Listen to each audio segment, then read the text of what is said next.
Hello, നമുക്കൊന്ന് അയില കുറച്ച് കിട്ടിയിട്ടുണ്ട് കേട്ടോ കറി വയ്ക്കാനായിട്ട്.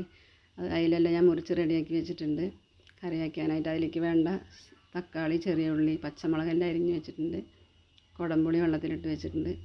അരപ്പ് റെഡിയാക്കാനായിട്ട് നാളികേരം, പെരുംജീരകം, മഞ്ഞൾപ്പൊടി, മുളക് പൊടി, മല്ലിപ്പൊടി ഇതെല്ലാം ചേർത്ത് ഒന്ന് മിക്സ് ആക്കിയതിന് ശേഷം നമ്മൾ മിക്സിയുടെ ജാറിലേക്ക് ഇട്ട് കൊടുക്കണം.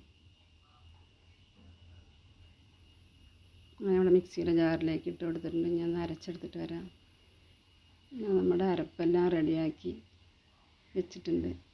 ഇനി നമ്മുടെ അരിഞ്ഞ് വെച്ച തക്കാളി, പച്ചമുളക്, ചെറിയ ഉള്ളി, വേപ്പില എല്ലാം അതിലേക്ക് ഇട്ട് കൊടുത്തിട്ടുണ്ട്. അങ്ങനെ നമുക്ക് ആവശ്യമുള്ള ഉപ്പിട്ട് കൊടുക്കാം. പിന്നെ നമുക്ക് ആവശ്യത്തിനുള്ള വെള്ളം ഒഴിച്ച് കൊടുക്കണം. അങ്ങനെ വെള്ളമൊക്കെ നമ്മൾ ഒഴിച്ച് കൊടുത്തിട്ടുണ്ട്. ഇനി നമുക്കത് അടുപ്പിൽ വെച്ച് തിളപ്പിക്കണം. അങ്ങനെ അടുപ്പിൽ വെച്ച് കൊടുത്തിട്ടുണ്ട് തിളപ്പിക്കാനായിട്ട്.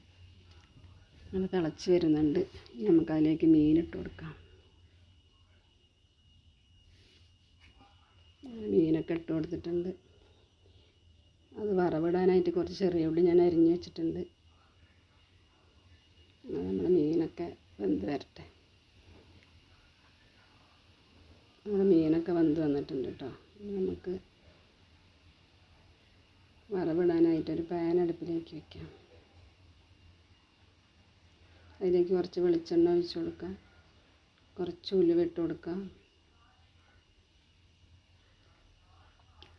പിന്നെ നമ്മൾ അരിഞ്ഞ് വെച്ചിട്ടുള്ള ചെറിയ ഉള്ളി അതിലേക്ക് ഇട്ട് കൊടുക്കണം കേട്ടോ.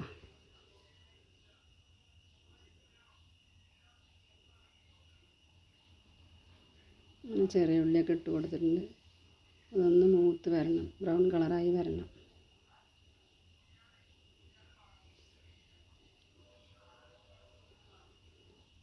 അങ്ങനെ നമ്മുടെ ചെറിയ ഉള്ളിയെല്ലാം ബ്രൗൺ കളറായിട്ടുണ്ട്. അതിലേക്ക് കുറച്ച് കറിവേപ്പില ഇട്ട് കൊടുത്ത് നമ്മുടെ കറിയിലേക്ക് അത് ഒഴിച്ച് കൊടുക്കാം കേട്ടോ. അങ്ങനെ നമ്മുടെ കറി ഇവിടെ റെഡി ആയിട്ടുണ്ട്.